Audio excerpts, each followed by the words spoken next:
Bismillahirrahmanirrahim. Allahumma ajinna sultani karim ihsani ajamina amlika surujit ya wasa'anta ya qablati ya jimasini ya halima ya sayyar bi'aman sidin Muhammadin arjuan yasubu tajmin al-malakam syukran walakan manufadran wa farubana haqqan wa nahnu abidika rikana antaran dajjali zalaka adanya nasib wa'asir wa yajibul kasir يسبح كل فريد ويمكن كل بكر ويمكن كل داب ويرمى من كل مخيف يسير علينا كل عسير فتيسر عسير عليك يسير وصلى على سير المؤمنين عليه وسلم والحمد لله رب العالمين. Terima kasih sudah memimpin doa. Sebelumnya kalian semua sudah pada kenal belum? Belum. Alangkah baiknya kita berkenalan dulu ya. Tak kenal kata sayang. Perkenalan itu sebutin nama dan hobinya. Dimulai dari perkenalkan, nama saya Fajal, hobi saya scroll TikTok.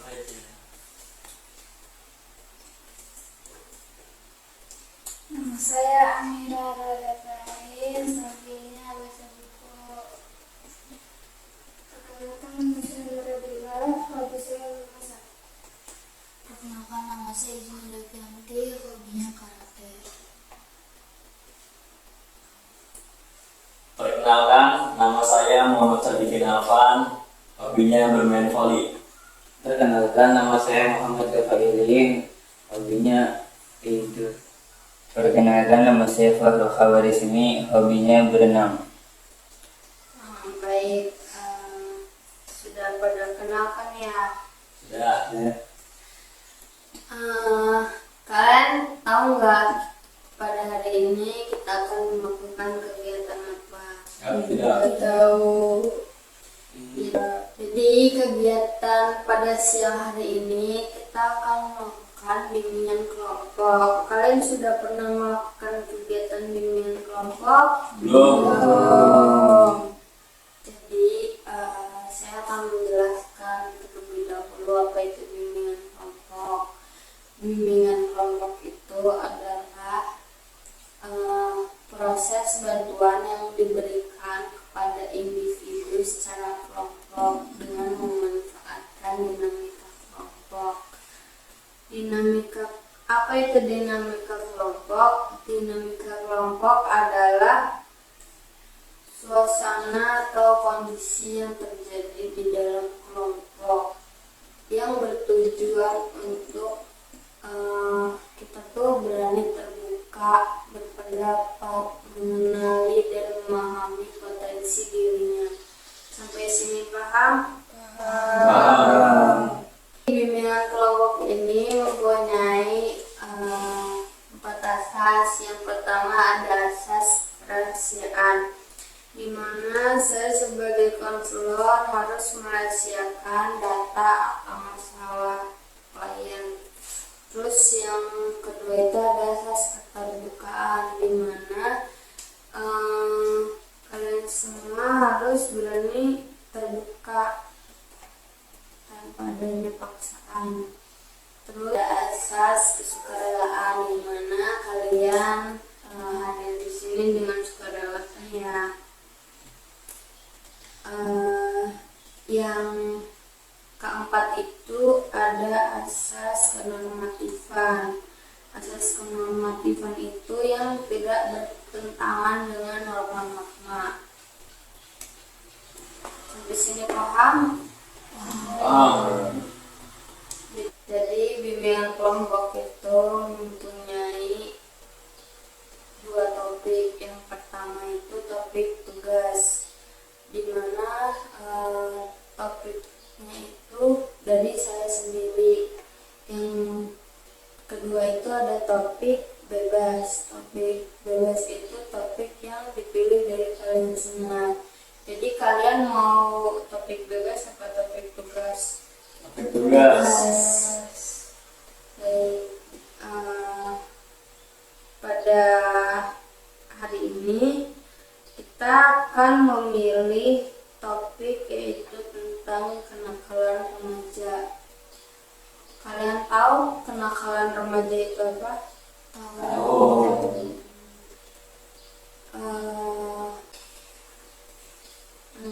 Kenakalan remaja kan banyak macam-macam contohnya ya. Contohnya itu kayak tawuran, merokok, terus bolos sekolah, terus pokoknya banyak lah. Kalian punya cerita nggak dari pengalaman keseharian kalian? Kamu? Baik, di sini saya akan menceritakan keseharian saya di sekolah. Waktu itu ada 5 orang teman saya yang berniat untuk bolos sekolah. Waktu itu saya juga sempat diajak untuk bolos sekolah, namun saya tahu kalau itu suatu hal yang tidak benar. Jadi saya menolaknya. Habis itu teman saya itu tetap untuk melakukan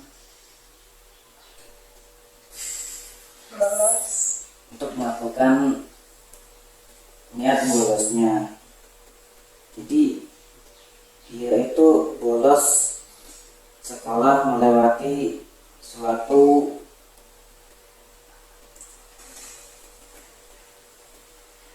gerbang. Pada saat itu gerbang itu sudah tidak dijaga lagi oleh penjaga gerbangnya. Dan itu saja cerita saya. Ada lagi yang mau cerita? Saya. Jadi kenakalan remaja yang saya akan ceritakan yaitu bullying. Saya kan bersekolah di pondok pesantren ya, otomatis itu banyak yang kalian gak ketahui kalau misalkan di pondok pesantren juga ada gitu bullying. Antara lain bullying ke dari kakak kelas ke adik kelas gitu. Kayak misalkan disuruh cuci baju ke kelasnya, terus habis itu disuruh ke sini ke situ, itu kan otomatis bullying ya. Ada juga yang kayak kalau misalkan ngeledek-ledekin gitu tuh, jadi kayak bullyingnya tuh secara verbal gitu tuh, kayak misalkan Alvan dipanggilnya Alpon atau apa gitu kan, itu otomatis bullying ya, walaupun nggak secara langsung gitu. Ada juga bullying yang kalau misalkan di pondok pesantren tuh hukuman kayak hukuman kekerasan gitu. Nah itu kayak jatuhnya malah ke bullying gitu. Baik, ada lagi yang mau cerita? Saya itu tentang bolos juga sebenarnya. Terus kan itu kelas 9 itu kayak masa-masanya nakal gitu kan, karena mau lulus. Terus di situ pas waktu masuk sekolah itu jam pertama itu jam kos sampai jam kedua itu kelas 9 itu dapat niat pulang karena gak ada guru sama sekali masuk. Tapi kalau misalkan adik kelas itu mereka masih belajar gitu karena ada gurunya. Terus di situ kelas 9 itu diawalin sama cowok-cowok yang pada pulang sendiri, padahal itu belum waktu pulangnya. Terus diikutin sama yang lain. Terus habis itu adik kelasnya itu pada melihat pada pulang itu kan, terus mereka ngelapor ke guru. Ya udah di situ seangkatan pada dihukum karena pulang sebelum jam waktunya. Dari cerita ini siapa yang ingin menyimpulkan? Kasih kesimpulan dari saya, jadi kenakalan remaja ini tergantung dari mindset kitanya sendiri, tergantung dari sifat baiknya kita juga. Kalau jiwa kita itu tidak ada pembulian, tidak ada bolos di sekolah, tidak merokok di sekolah, pasti kenakalan remaja ini tidak ada di lingkungan sekolah. Saya mau menyimpulkan dari cerita tadi.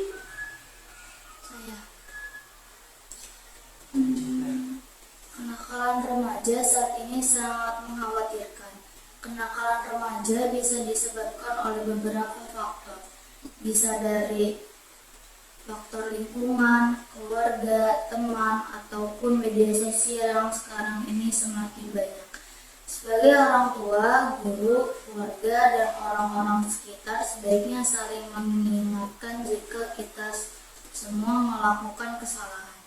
Dan peran orang tua dan guru harus bisa mengantisipasi penggunaan media sosial yang terlalu bebas dan tidak bermanfaat.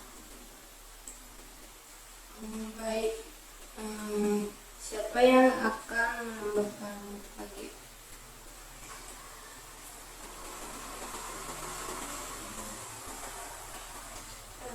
Kenakalan remaja adalah perbuatan atau tingkah laku yang dilakukan oleh seorang remaja baik secara sendirian maupun secara kelompok yang bersifat melanggar ketentuan hukum, moral, dan sosial yang berlaku di lingkungan masyarakat. Baik, jadi kita sudah membahas topik mengenai potensi diri secara tuntas. Sepertinya waktu pertemuan kita sudah berakhir pula kegiatan pada hari ini. Bagaimana pesan dan kesan setelah mengikuti kegiatan ini? Kesan saya dalam mengikuti bimbingan kelompok ini, bimbingan kelompok ini sangat bermanfaat bagi saya sendiri ya, khususnya karena saya merasa banyak kenalan juga kan ya, ini banyak kenalan juga kan, jadi kayak lebih banyak kenalan. Terus habis itu juga saya merasa banyak mendapatkan ilmu baru gitu tuh. Pesan saya, semoga bimbingan ini bisa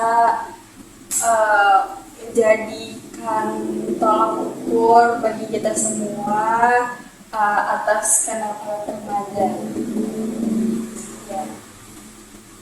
Ada lagi yang mau menambahkan? Jika tidak ada, apakah kalian semua mau melaksanakan kembali kegiatan bimbingan kelompok ini? Iya, mau. Ya mau. Mau kalau ada waktu. Baik, kalau begitu karena membuka kegiatan ini dengan berdoa, siapa yang akan memimpin doa?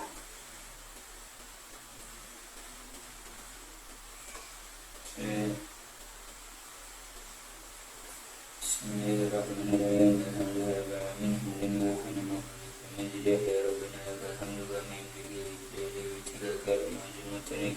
Subhanaka la nahsi sana'an 'alaika anta kama asnayta 'ala nafsika lakal hamdu hatta tardu lakal hamdu idza raditu lakal hamdu ba'da ridha. Masyaallah sayyidina Muhammad fil awwalin wal akhirin wa bil fathil ta'ala ala qadri mutaqin.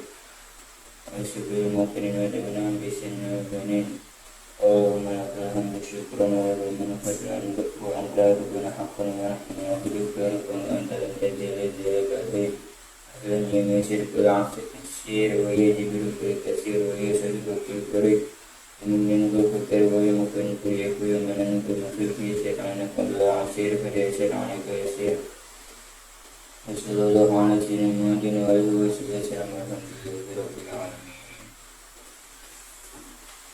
Baik, terima kasih pada kalian sudah mengikuti kegiatan pada hari ini, dari awal sampai selesai.